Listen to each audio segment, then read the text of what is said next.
You are listening to the Toxic Mold Podcast with Steve Worsley, the toxic mold expert and your number one source for mold consulting and mitigation in the USA. Let's dive into a brand new episode.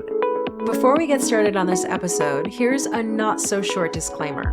While all attempts have been made to verify the content provided in this podcast, neither the podcaster or the producers assume any responsibility for errors, omissions, or alternative interpretations of the issues discussed here. All information stated in this podcast is the opinion of Steve Worsley. Steve Worsley is a mold specialist with over 25 years of experience in the construction and mold industry. The Toxic Mold Podcast is for information sharing purposes only. The views expressed are those of the podcaster and his alone. These views should not be taken as expert instruction or commands. While there may be references to medical conditions and symptoms, all podcast episodes are the opinion of Steve Worsley, and any medical questions or concerns shall be addressed with the appropriate licensed medical professional or professionals. As the podcaster refers to different mold types, please be aware that Steve Worsley is not a microbiologist, and questions concerning mold specifics should be answered by the appropriate professional. Steve isn't, nor does he offer any legal advice. For any legal advice, you must speak with a lawyer. The listener is 100% responsible for his or her own actions. You can check out Steve's books on Amazon. Just go to Amazon and search for author Steve Worsley. You can also take Steve's courses on Udemy or Skillshare, and you can find out more about those at cnccontractorservices.com. Now, let's get to the episode. Hello, you're listening to the Toxic Mold Podcast with myself, Steve Worsley, and once again, we get my wife, Cassandra. So, we're 3-4 weeks in a row now? Yeah, we're on a roll. Yeah, we're going to have to keep this up. So, on behalf of all of our listeners and myself, we appreciate you being here. So, it's December. I know, snow. 2023 is almost going to be gone. Cold. Yeah. Makes me see why people move to Florida. Yeah, I remember when I was a younger man, I remember my dad used to tell me that he could feel it in his knees when the storm was coming in, and I would laugh and think he was full of beans. But now that I'm old and my knees are bad, I can feel it in my knees too. So, but anyhow, so today is episode 236, and today's topic is Christmas and toxic mold. So when you think about toxic mold, do you ever really think about Christmas? I do think about Christmas and mold just because I know plants, trees, depending on how you water them, where you water them, and what happens can lead to mold. Yeah. Yeah, like you said, plants, trees, if you have a real tree, you're introducing something into your home that for the most part, for most of the year, it hasn't been there. I know for us, we don't have a whole lot of house plants. There's a lot of clients I deal with and go do inspections, and I go in there and they have house plants everywhere. And for me, like, I can just tell it's more humid in there. You just tell the air quality is a little bit different. So for those people, if they bring in a tree, it's probably not a big deal. But like for us, we don't keep house plants. So, no. But we do go get a real tree. And, back in the day, a couple years ago, we do like the, what's that Christmas show, the comedy? They went and got their own tree. And we would cut our own tree down. Yeah, but what's that show that's, it's an old comedy, I think, from the 80s. I don't know. But anyhow, they put it up on top of their station wagon. But that's how we are. And I think the reason I was thinking about that is there could be any kind of critters or bugs or anything in that tree. So when we talk about Christmas and mold, that's something I think about as far as with the real Christmas tree. That's what you're introducing into the air quality. If it's a fake tree, maybe you won't have those concerns. But, like, where did you store that all winter? Or, sorry, I shouldn't say winter. All summer when you weren't using it. Well, the other thing is a lot of people are starting to do, they say Friendsgiving, like Friends Thanksgiving. And lots of people are starting to do Christmas, Hanukkah, New Year's with friends as opposed to just with family.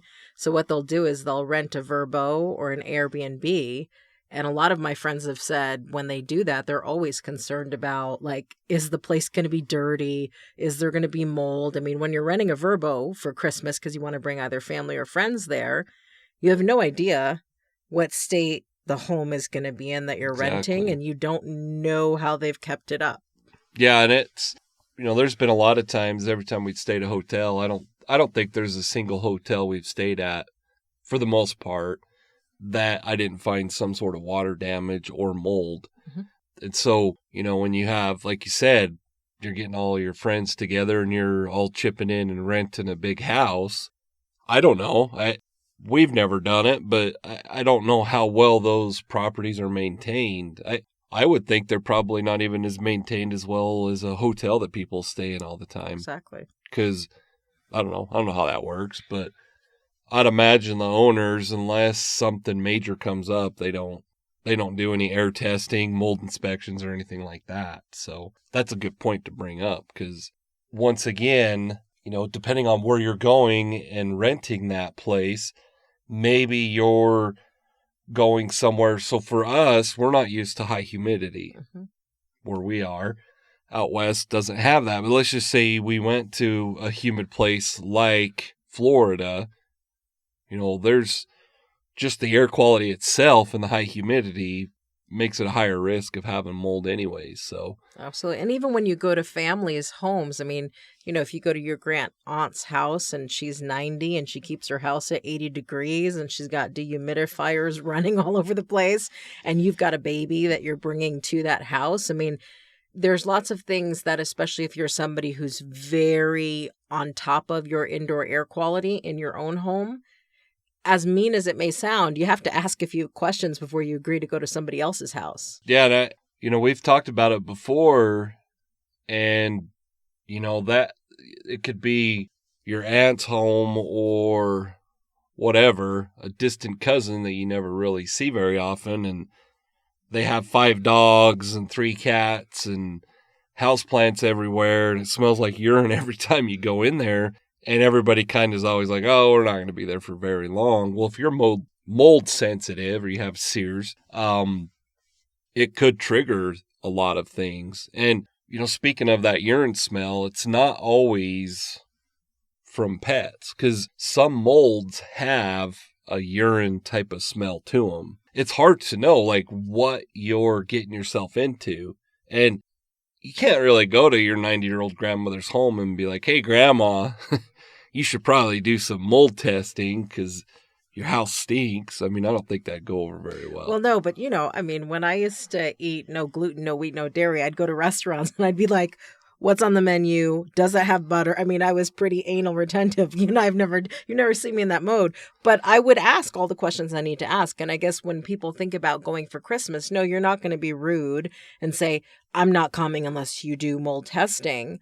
But there are some proactive things people can do, especially if you have a child who has asthma, or you have certain tendencies that mold will make even worse. Like, bring your own pillows, bring your own sheets. Yeah. Do you know what I mean? I don't know how long that mattress has been slept on by other people. Well, bring an air mattress. If you're going to go stay somewhere, I mean, that's maybe it's something that you decide with your spouse or significant other or whoever, that you decide, hey, we're going to travel to great grandma's city, but we're not going to stay at her house. Exactly. Maybe if it's that distant cousin that has 5 dogs, you just say, well, our child or myself or you, one of us is mold sensitive or has asthma or allergies. You could say, hey, depending on where you're at, obviously you couldn't do that here, but you could stay outside the whole time. Back out on the back patio or whatever. But those are the things that I think a lot of times, a lot of people don't pay attention to it. And, it's funny because my dad, he used to say that he was allergic to smoke. And so obviously, and this is back when I was growing up, I had a lot of family that lived in Chicago, and one of my dad's uncles owned a bar, and so we couldn't go in there. And I guess my point is this is back in the days when you could go smoke in restaurants. Well, my dad knew he was allergic to cigarette smoke, so he was very aware, and so were the rest of us, that, hey, we got to make sure we don't go anywhere if there would be cigarette smoke. Well, people need to be the same way with mold. And a lot of times I think a lot of people just don't think about it because, it's the holiday season, and once again, you don't want to upset grandma. Sometimes you have to, and I say it all the time, what is your health worth? Exactly. And mold is not something that is so easy to quote unquote kill. I mean, I think of my big fat Greek wedding and he put Windex on everything. Like, oh, you got a Windex, spray it. And I think sometimes people think I bring all of my disinfectant wipes. I wear my mask. It's going to protect me from mold. And I think people don't understand that the reason mold is the gift that keeps giving is because you can't see it. Right. Yep. Yeah. And if you're wearing a mask, I know with COVID, a lot of people, it kind of opened people's eyes to, well, hey, maybe if I wear a mask, it's going to help. Well, you got to be wearing a proper mask anyways. Yep. For mold, it should be an N95 mask. So, like one of those fabric masks wouldn't really work.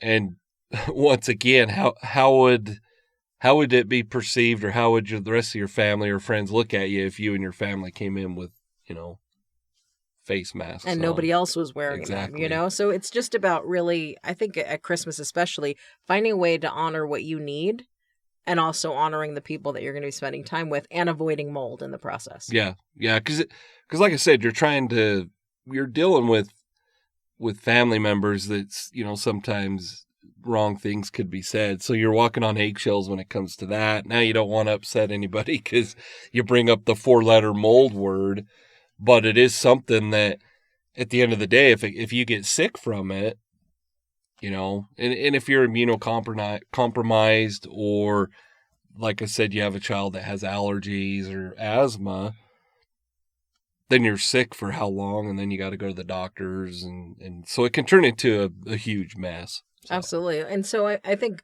we're not saying don't go to family's house. We're not saying don't spend time with the family. We're saying do what you can to really be proactive to prevent any unnecessary exposure to toxic mold.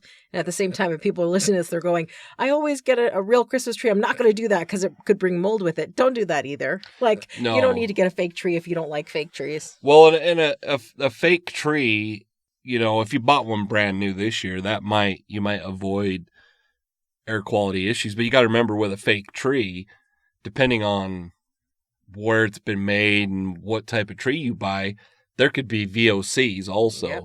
So, it's not... And VOCs are... volatile organic compounds. Yeah, so there are chemicals in those fake trees. Right. Yeah, the off-gassing, you could take it out of the box and all of a sudden you start getting headaches and, you're not sure why, and it's probably because of that new tree. But the same things could happen. Now, VOCs is not what I would classify as bringing a real tree into your home. But like I mentioned earlier, you have to water that tree.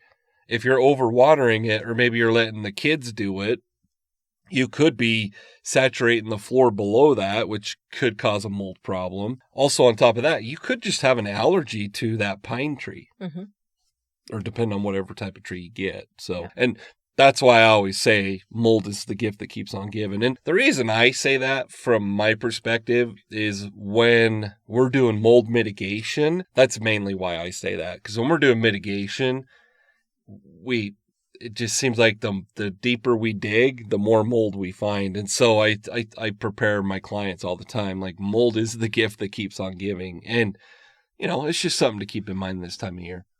And do you think, does it matter if you buy a real Christmas tree and you put it in a enclosed room?